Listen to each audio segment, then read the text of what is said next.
todos os hormônios que existem na mulher existem no homem. O que difere é a quantidade. Uma vez eu passei, né, exames lá para um paciente meu, lá de Rondônia. Ele falou, a senhora errou. A senhora me passou exame de mulher. Eu falei, você sabia que você tem progesterona também? Você sabia que você tem estradiol também? Ele, é? Falei, mas claro que a quantidade é diferente. O hormônio mais feminino é o estrogênio. E, portanto, tem muito mais na mulher do que no homem. E, ao contrário, o hormônio mais masculino é a testosterona. Por isso que tem mais no homem que na mulher. Mas não que não tenha e não que não seja necessário. A testosterona é extremamente necessária na mulher. E nós também temos a progesterona, tão importante para a gestação, que tem muito mais na mulher do que no homem, obviamente. Então, por isso que o profissional, médicos e dentistas só que podem prescrever hormônios, né? Tem gente que compra na farmácia hormônio, que fala que não precisa de receita. Em que mundo estamos, né? Imagina tomar hormônio, né? Nem passa o hormônio, porque o hormônio bioidêntico tem que passar na pele, não é oral, né? Mas compram aí a torta direita, e é por isso que tanta gente piora mais ainda o estado de saúde, porque os hormônios têm que ser iguais aos nossos, os bioidênticos, e com dosagens individualizadas, né? Então, por isso que, por exemplo, você vai passar 100 miligramas de testosterona para um homem e, às vezes, 1 de progesterona, se ele precisar. Ao contrário, na mulher você pode passar 30, 20, 5, 500 de progesterona e uma quantidade bem menor de testosterona. Mas as dosagens são individualizadas, não é a mesma quantidade para todo mundo, tá? Por isso que a medicina integrativa se diferencia da convencional. Não somos números, nós não somos gêmeos, né? Somos todos gêmeos, todos iguaizinhos. Foi uma produção em série, todo mundo vai tomar igual, todo mundo vai usar igual? Não, lógico que não. Por isso que cada paciente tem que ser analisado individualmente. E a mulher, né? Coitada da gente, né? Nós temos mais doenças, se for pensar bem, né? Mais desequilíbrios hormonais. Por quê? Porque nós temos muito mais variação de hormônios do que no homem. Nós temos o ciclo menstrual, nós temos o estrógeno agindo muito diretamente, ao contrário, o homem é mais, assim, regido pela testosterona. E a mulher não, né? Por isso que é mais difícil tratar a mulher do que o homem, é bem mais difícil, porque ela é cometida de mais desequilíbrios hormonais e, consequentemente, mais doenças. A modulação hormonal é o reajuste de um sistema hormonal para o corpo entrar em homeostase.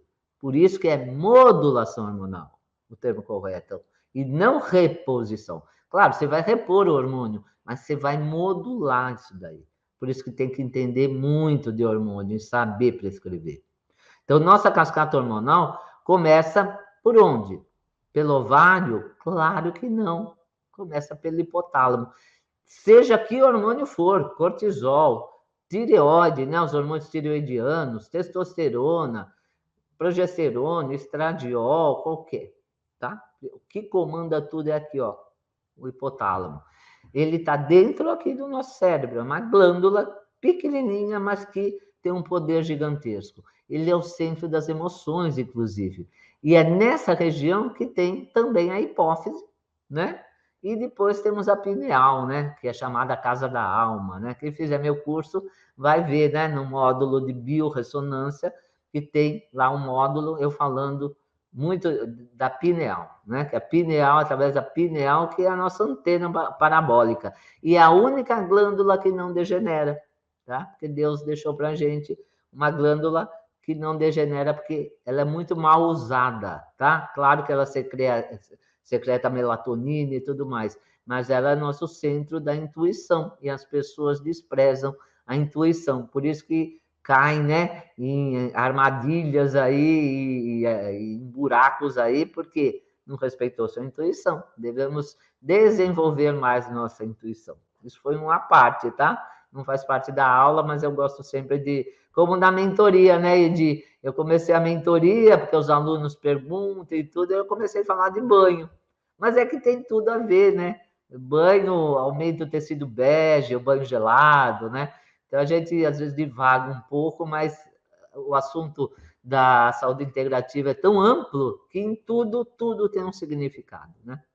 Então, nessa zona do hipotálamo, é onde os principais neurotransmissores são produzidos de maneira adequada ou não, né? Depende do seu estado fisiológico, se você está em equilíbrio ou não, tá? E dependendo do estilo de vida e das inflamações do seu paciente, é que você, né, vai ver se estão funcionando de maneira correta essas glândulas ou não. E esses desequilíbrios sistêmicos aparecem aonde? Na própria aparência da pessoa, aparecem através de patologias. Então, tudo aparece primeiro na pele, na unha, no cabelo, na gordura corporal. E depois começa a adoecer órgãos, pâncreas, rim, fígado, intestino, coração. E o último é o cérebro, tá? O último órgão a ser deteriorado é o cérebro, né? A zona da cabeça é sempre a última a ser lesada. Por quê? Porque ela tem que ser preservada ao máximo. Porque lá que tem todo o raciocínio, todas as sinapses nervosas, também produção de neurotransmissores e o controle de tudo no nosso corpo, através do hipotálamo e da hipófise. Então, quem já está com problemas neurodegenerativos já está muito mal, porque é o último, né? Vai piorando tudo e, por último, vem o cérebro. Quem já está com problema, né, de doenças neurodegenerativas, o resto do corpo já está muito comprometido. Então, o hipotálamo dá a ordem para a hipófise produzir os hormônios, né? Então, por exemplo, o hormônio adenocorticotrófico, ele vai agir aonde? Lá na adrenal, para produzir o quê? A adrenal produz mais de 50 tipos de hormônios. Mas, por exemplo, dá o comando para produzir o cortisol, né? O hormônio estimulador da melatonina, também, da melanina, né? Melanina. É no cérebro que temos o controle também da nossa pigmentação. Se está mais ou menos manchado, aí que vem doenças como melasma. O melasma é um alto nível de melanina. Já o vitiligo já é uma melanina baixa. Então, a hipófise pode estar desregulada nesse sentido.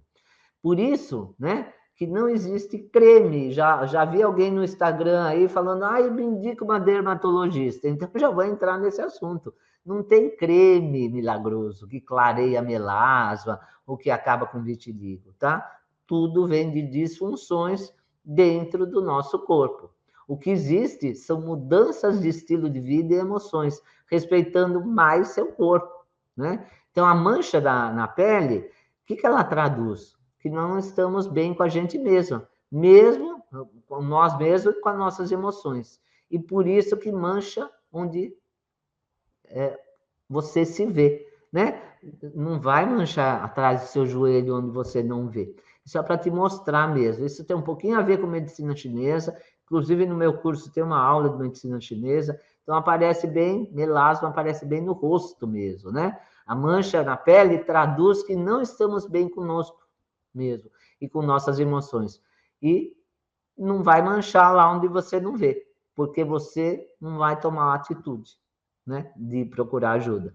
Então, manchando na face, você se olha no espelho todo dia e vai procurar a causa de tudo isso. Ou pelo menos tentar procurar, porque se você for numa medicina tradicional, cartesiana, alopata, vai fazer o quê? Eles vão te dar creme, né? Creme. E o problema vem lá de dentro. Então, no nosso cérebro também nós temos a produção do GH, que é o hormônio do crescimento e da juventude. Por que do crescimento? Para criança, né? Você não vai crescer mais. Quem é adulto não cresce mais, viu? Pode ficar aí conformada com sua altura. Você tem 1,40, não vai crescer mais, tá bom? Ou você tem 2 metros, ainda bem que não vai crescer mais. Mas, enfim, ele é do crescimento, mas também é da juventude, porque é um hormônio da regeneração de tecidos. E nós, adultos, temos que ter a produção de GH. Né? Por quê? Porque nossos tecidos, nossas células, nossos órgãos se renovam. Ele tem a produção a nível de intestino também. Ele é produzido também no intestino. Por isso é tão importante não ter o intestino inflamado, né? Por isso que eu falo aí para os meus alunos que tudo começa pelo intestino e o tratamento do seu paciente tem que começar pelo intestino. O intestino que está inflamado, desbiótico e hiperpermeável, né, não vai cumprir suas funções e, além disso, vai espalhar a inflamação pelo corpo todo. Outro hormônio super importante produzido na hipófise é o TSH. Todo mundo sabe, né? Esse o médico pede, TSH, né? E ele o que vai fazer? Ele estimula a tireoide a produzir os seus próprios hormônios, que são quais?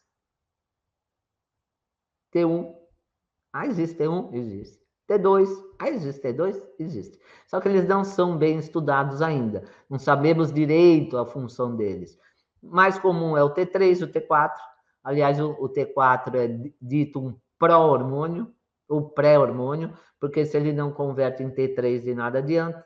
E a calcitonina, né? Todo mundo esquece da calcitonina, aquela que regula o cálcio, assim como o paratormônio que é produzido nas paratireoides. Quem tira a tireoide não produz mais calcitonina. E o pior, tem gente que tirou a tireoide com as paratireoides. E aí não tem mais regulagem do cálcio no corpo, né? Então o problema não para aí na tireoide, vai dar outro desequilíbrio no cálcio. Cálcio sanguíneo e o cálcio dos dentes e dos ossos, tá? Porque é o paratormônio que regula isso com a calcitonina. E a progesterona regula esses dois, né? Então, olha a interação hormonal. E o resto do corpo, né? Ele estimula, né, a tireoide a produzir lá o T3, T4, porque o T4, o único órgão que usa T4 é o cérebro, tá? E os outros órgãos utilizam o quê? O T3. Então, o T4 seria um armazém do T3, né? Conforme você vai precisando, o T4 converte em T3. Se o seu organismo estiver limpo, né? Se estiver saudável, se seu fígado estiver bem, porque a conversão maior do T4 em T3 é no fígado, rim embaixo, mais 80% eu diria que é no fígado. Tá bom? Então, muita gente tomando Puran aí e convertendo em T3. Aí não adianta. Então, por isso que o cérebro usa o T4, porque ele é um hormônio de depósito. E ele dura dias no nosso corpo, né? Outros hormônios que a hipófise produz, a prolactina, né? Que ela produz o leite, né? A nível de estímulo. Então, a mulher, quando está amamentando, né? Ela ajuda. Ela e a ocitocina, que é outro hormônio também, né? É dito hormônio da fidelidade, do amor. Então, a ocitocina, a mulher, quando tem o bebê, os níveis de ocitocina vão lá no céu, né? Porque é um hormônio do amor, então ela produz bastante. Mas os níveis de prolactina alto tem a ver com estresse. E não só quando a mulher amamenta, tá? Tem homens que têm prolactina alta. E a prolactina alta, o que vai ocasionar? Infertilidade, problemas de ereção, problemas de libido, né? Então, a prolactina não pode estar acima de 16, né?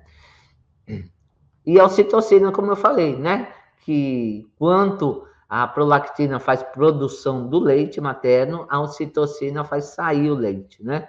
E também é dito o hormônio da amorosidade, da fidelidade. Temos também o hormônio antidiurético. Então, o álcool inibe esse hormônio, né? E a pessoa fica desidratada, por quê? O hormônio antidiurético é para não fazer xixi a toda hora, né? Você não viver no banheiro. Quando bebe, principalmente cerveja, você vai ao banheiro toda hora, não é? Por isso que dá aquela dor de cabeça depois. A pessoa fica desidratada, né? E desidrata e concentra mais o álcool no corpo, né? Sai a água que está junto com o álcool e aí concentra mais e o veneno fica maior. A longo prazo vai ter uma retenção hídrica a nível de células e vai inchar, porque a nível de rim, né, está sendo perdida toda aquela água e a nível de célula começa a querer reter. A aldosterona, que é um hormônio produzido pela adrenal, também faz esse papel, né? De não deixar você perder muito líquido, ela retém, né? Tem uma retenção hídrica para não deixar que essa perda de água, de líquido, se aumente, né? E quem bebe está alterando também esse hormônio antidiurético a nível de cérebro, né? E não só ele, todos os hormônios da cascata hormonal. Porque a pessoa bebe, né? Vai ter um problema a nível cerebral, do hormônio antidiurético, mas todos são a nível cerebral, né? O hipotálamo e a hipófise, através de retroalimentação ou feedback negativo, que faz o comando para os outros órgãos produzirem os hormônios. Então, feedback negativo, tá faltando T3, T4. Lá vai o hipotálamo comandar a hipófise, secretar mais TSH, para dar a ordem para a tireoide produzir os hormônios. Tá faltando progesterona, tá faltando estrógeno. Vai lá, né, o hipotálamo dá ordem para a hipófise produzir, através do FSH e do LH, produzir mais progesterona, dá ordem para os ovários. E assim por diante. Então, é super importante, né? Por isso que o cérebro é o último a se deteriorar, porque ele que comanda tudo no nosso corpo. Infelizmente, o intestino também deveria ser o último, né? Porque ele é super importante, tanto que é chamado de segundo cérebro. E falando de FSH e LH, são dois hormônios que tanto mulheres como os homens têm, né? O FSH na mulher vai estimular a ovulação e no homem vai estimular a produção de espermatozoides. E o LH na mulher, a formação do corpo lúteo, né? Quando engravida, aumenta a progesterona para formar o corpo lúteo, aumenta o LH também. E no homem, ele estimula a produção da testosterona. Então, um dos exames para demonstrar, que demonstra que a mulher chegou na menopausa, é FSH alto, acima de 30, né? E o LH alto, por quê? Porque está produzindo muito, né? FSH, para dar o comando para o ovário produzir a progesterona, o estrógeno. Só que a mulher entrou na menopausa, seu ovário não consegue mais produzir. E aí fica aumentando esses hormônios, tentando estimular o ovário a produzir, só que não está conseguindo. É a mesma coisa, no hipotireoidismo, a hipófise aumenta, né, a produção de TSH, hormônio tireoestimulante. Para quê? Para a tireoide produzir mais T4 e T3. Só que quem já está com problema na tireoide, ou que tirou a tireoide, ou que está faltando, né, matéria-prima para a tireoide funcionar, o TSH aumenta, porque a tireoide não está conseguindo produzir os hormônios, né? E a tireoide, como eu falei, produz todos aqueles hormônios, né? O PTH, T3, T4, T1, T2, calcitonina. Então, a tireoide que regula, né, todo esse metabolismo e a temperatura basal do nosso corpo.